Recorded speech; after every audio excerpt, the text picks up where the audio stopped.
madness, insanity, when your mind begins to slip into scary but adventurous new places.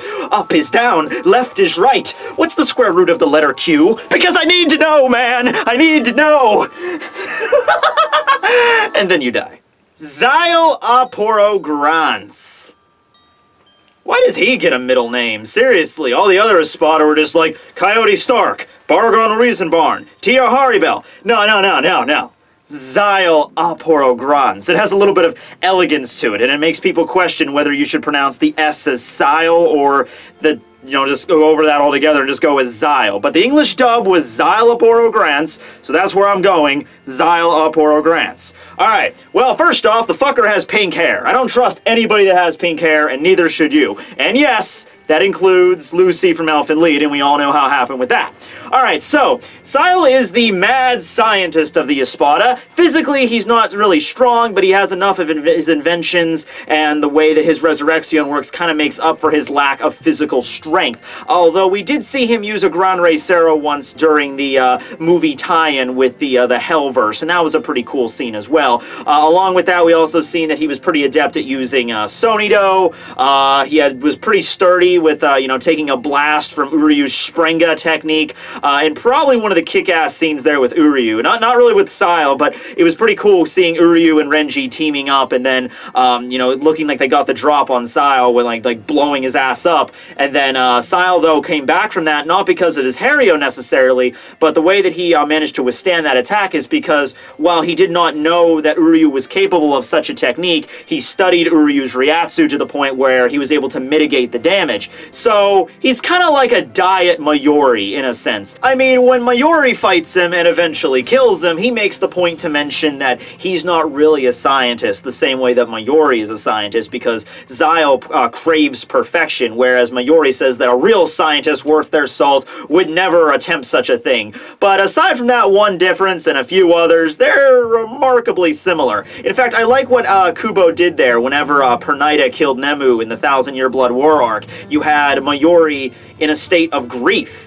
And this character that you didn't think Mayuri really gave a shit about, he started to really, feel sadness for her death. And then you have Xyle appear in, like, Mayuri's memory, like, he's envisioning Xyle, like smack-talking him, like, he's like, haha, I got you, you said you didn't care about perfection, but what was this? You thought you created the perfect being, and she died, so fuck you, bro! And Mayuri eventually, composes himself and is like, get out of here, I won't be made fun of by ilk like yourself. So that was kind of a pretty good moment. In fact, I might say that was even my favorite moment from Xyle, even though it wasn't really a moment from him and more of just like a, an illusion that was brought on by Mayuri's grief. But fine, let's go with it. Favorite Xyle Aporo moment right here, ladies and gentlemen.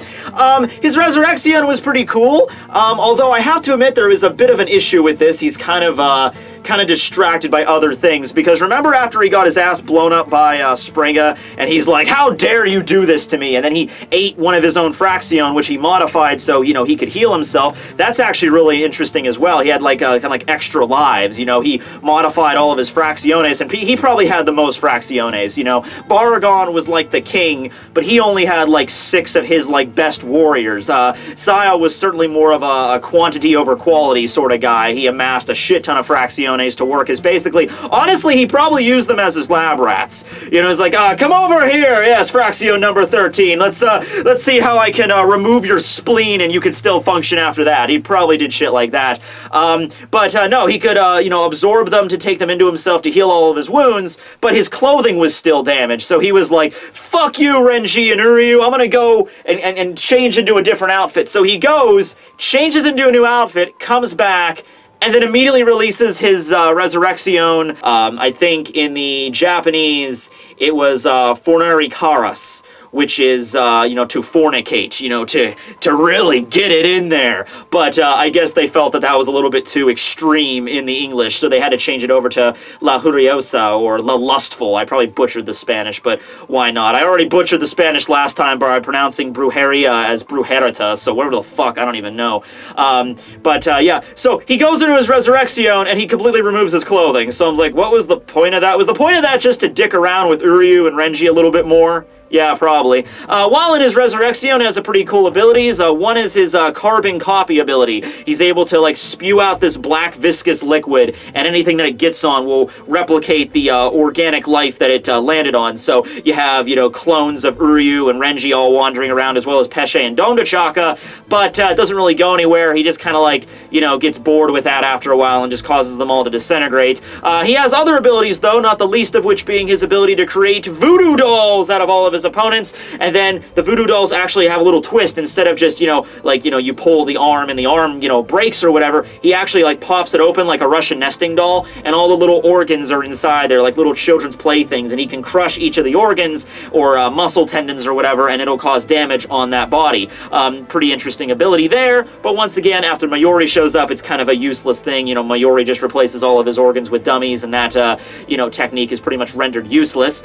Probably the most versatile ability he has are the abilities to infiltrate anything that comes in contact with him. Like, for example, Konjiki Yashishogi Jizo eats him, and then he's able to take control of its nervous system, and then he has, like, his Phoenix Down ability, which allows him, it's not really called that, but that's what I call it, allows him to literally rebirth himself.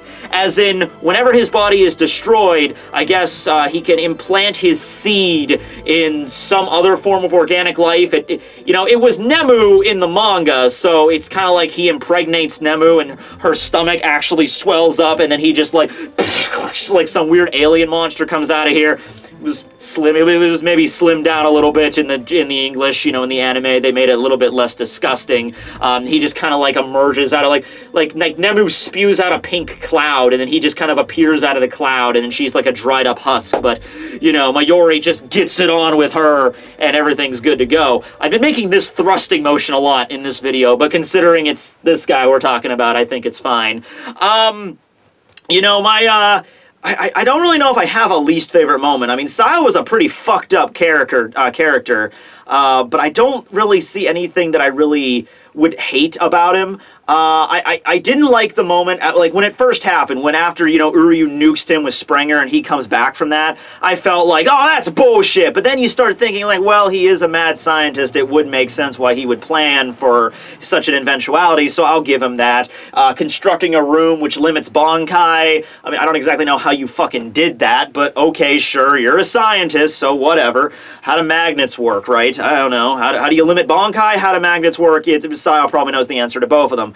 But then you have the moment where he died, and I can't really say that's a least favorite moment. I like that moment, not because of Ciel, but because of Mayuri, because he used that drug to, like, you know, slow down his perception of time. So if nothing else, that was a scene I liked from Mayuri the most. So yeah, I guess I don't have any scenes that I really hate about Ciel. Yeah, that's, oh no, well, okay, there was that one time where he tried to fuck with Renji psychologically by saying that Rukia was dead, and going along the same line with Zomori, you don't even joke about that, you pink-haired bastard. So that's my least favorite moment from Ciel. When in doubt, just think about if they've ever made any even implications to Rukia being dead, and then they're instantly on my shit list, so let's just go with that. But otherwise, he was a rather interesting character. Interesting, yeah, that's the low end of the pool. We can go in there. Yeah, okay. Interesting. Ciel was very interesting. Also, he was one of the very few Espada. Actually, I think he was the only Espada, maybe the only Arrancar that have like a brother, unless you know, it was Loli and Menoli were like sisters. I guess they probably were. Yeah, there's probably another set that were probably brother and sister. I'm just not thinking of them right now. Anyway, hope you guys enjoyed the video. Comment below!